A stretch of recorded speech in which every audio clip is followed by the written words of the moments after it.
Alright boys, welcome back to another video. Knicks Daily here. We picked up a huge win in game 5, 121 to 91. I didn't know what to expect going into this game. We talked about how, okay, game 4 was a blowout, but that doesn't mean that it's going to have any sort of implications for the next game. And we were right, because the Knicks from start to finish were the better team in this game. The first quarter was very even. It was two tough teams going at it, but after that, the Knicks just set themselves apart. They outscored the Pacers 31-22 in the second, 27-21 in the third, and then the fourth 25 to 16.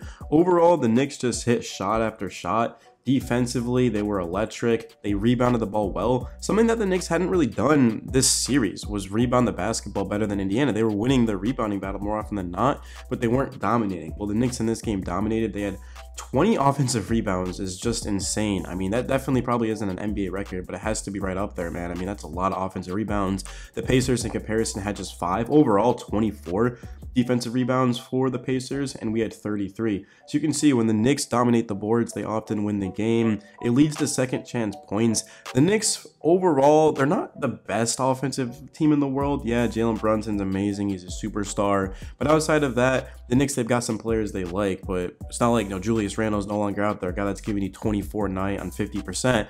So the Knicks attacking the boards, going up with it or kicking it out for an open shooter is going to be huge.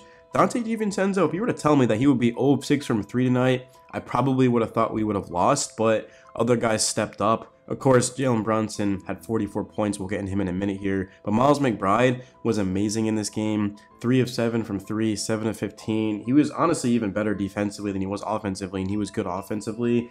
The Knicks, they started Precious Achiuwa in game 4, and then they went with McBride. In this game, it spaced the floor. It was just a lot easier to attack the Pacers offensively, and even defensively, the Knicks were better on that side of the ball because they had a guy that could switch multiple positions, and of course that can make it difficult on the Pacers perimeter players. And in terms of our bench, Alec Burks was huge. This series, the Knicks have had essentially a non-existent bench. Achiuwa, Sims, like these guys weren't really giving the Knicks essentially anything. Well, Alec Burks plays 23 minutes tonight, has 18 points, 5 of 8 from 3, 6 of 11. He also grabbed 5 boards. Burks has been incredible these past couple of games, and I definitely expect him to continue to get more minutes because Josh Hart played 39 minutes. Of course, yeah, sure, this game was lopsided for a while. I mean, the Pacers did cut it to 12, I want to say, in the fourth quarter, but then Brunson started to just go off. So it wasn't like, okay, yeah, the score definitely shows what this game was. The Knicks were way better than the Pacers, but it wasn't all sunshine and rainbows. There were some times where the Pacers got on a run, but the Knicks, thanks to Brunson's greatness, were able to cap it off. But we did see 31 minutes from Hartenstein, 40 from McBride. Like, we know these starters are going to get minutes, but to see Josh Hart at 39 minutes is definitely encouraging because playing 48 minutes for 12 straight quarters like he had previously is just not a recipe for success. It's not sustainable. So I'm glad that Tibbs has been going to Achiuwa 23 minutes. He was a plus 15. I'm like 99.9% certain that this was the first game of the series that Achiuwa was positive. So you love to see it. And Alec Burks was a plus 9. I mean, the entire bench went plus in the plus and minus, so it's just very encouraging. There's a lot to be encouraged about for the Knicks. That's why in the playoffs you can't let one game get to your head too much, because the Knicks, they had really the most embarrassing loss that I have seen as a fan. I've been a fan of the Knicks my entire life, but hey, look, in game 5, this was one of the best wins. Actually, this probably was the best win that I have seen in my lifetime because, I mean, yeah, the Knicks went to the finals in 2000, but I wasn't even 2 years old at that point, so I certainly wasn't watching that game. So, I mean, like the last time the Knicks were good in my lifetime was 2013, and the Knicks obviously, well, funny enough, they played the Pacers that year in the second round and they lost. I mean, it's not really funny, but you guys know what I mean. So, moving forward, more balance, more depth is going to be crucial for the Knicks, because you have to understand, even if the Knicks win this series, well, okay, well, now they have the Boston Celtics potentially, who are up 3-1 in the next round, and that's going to be a team that, not to say they're the deepest team in the world, but they do have a lot of different players that can beat you. So, OG is expected to be good to go in the next round if the Knicks were to advance. And of course, he's not going to play in the rest of this series. But I didn't think that the Knicks needed OG to be able to win tonight. I didn't think that they needed him to win the rest of the series, just because we know who the Knicks are at this point. It's been next man up the entire season. Alec Burks, for example, stepped up tonight. Precious Achiuwa stepped up. He had 2 steals, 2 blocks, 5 boards, 2 assists, and 4 points. He just stuffed the stat sheet. I thought Achua looked good tonight from the eye test. Maybe statistically wasn't the most dominant, but in 23 minutes, if we can get that out of Achua, I certainly will take it. Alec Burks, just like I said, continues to be super efficient. We talked about that in our preview. Actually, I don't think we did. We talked about that. It was like a few videos ago saying that Alec Burks had done very well against the Pacers this season. One of his first games as a Knick, maybe even his first game as a Knick. I mean, he scored, I think, 23 points at the top of my head on good efficiency against the Pacers. So you can see he has stayed ready. And that's the key for Burks, is that he is 32 years old. He's a veteran. He's been in the league since 2011.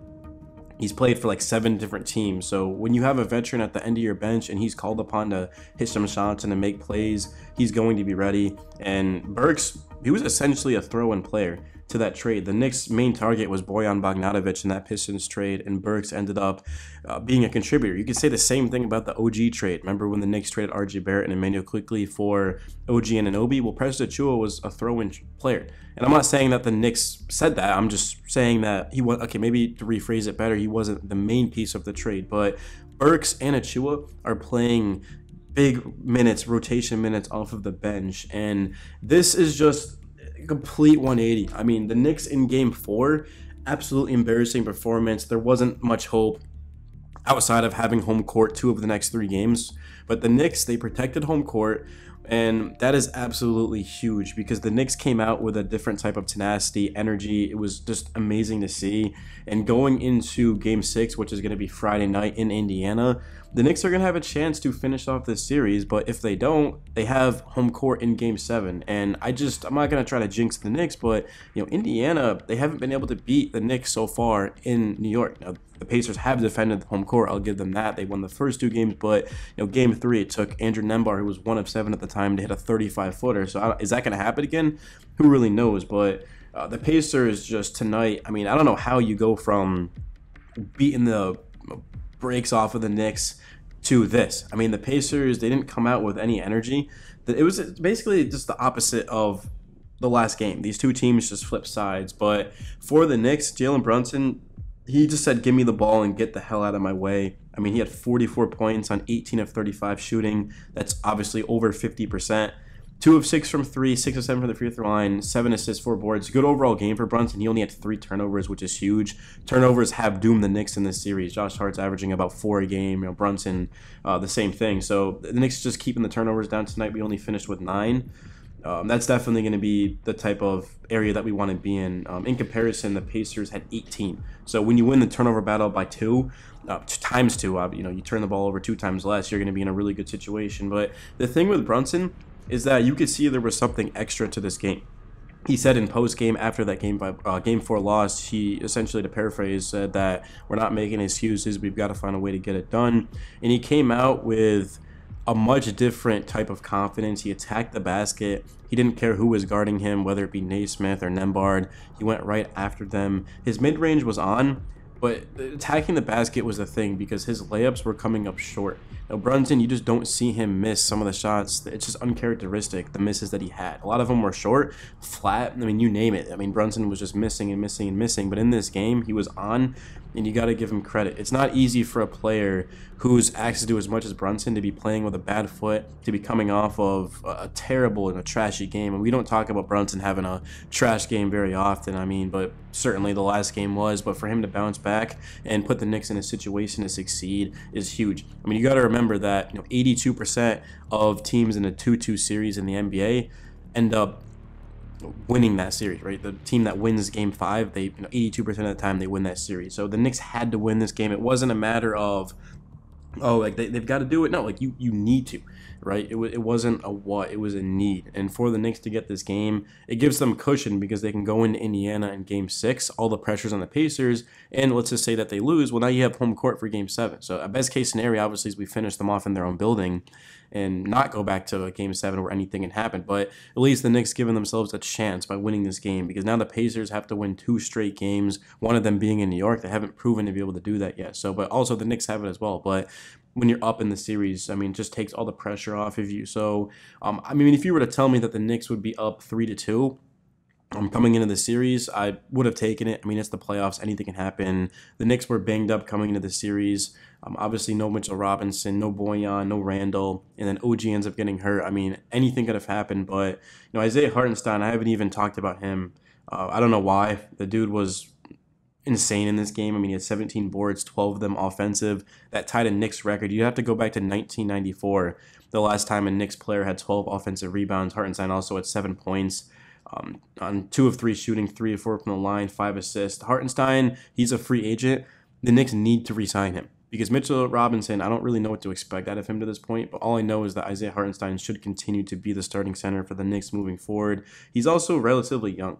Yeah, he's only 26 years old, so the guy isn't even entering the prime of his career yet. I mean, he's going to be a must. OG Anunoby is going to be a must because when he's on the court, the Knicks simply just don't lose. The Knicks have not lost back-to-back games this season when OG has played. I mean, that's just truly remarkable. We know what his defense brings, his energy. I mean, everything about him is just incredible. But outside of that, not much else to say. I thought Josh Hart was electric tonight. He said post-game after that Game 4 loss that he just didn't give the Knicks anything. He's supposed to be the energy guy.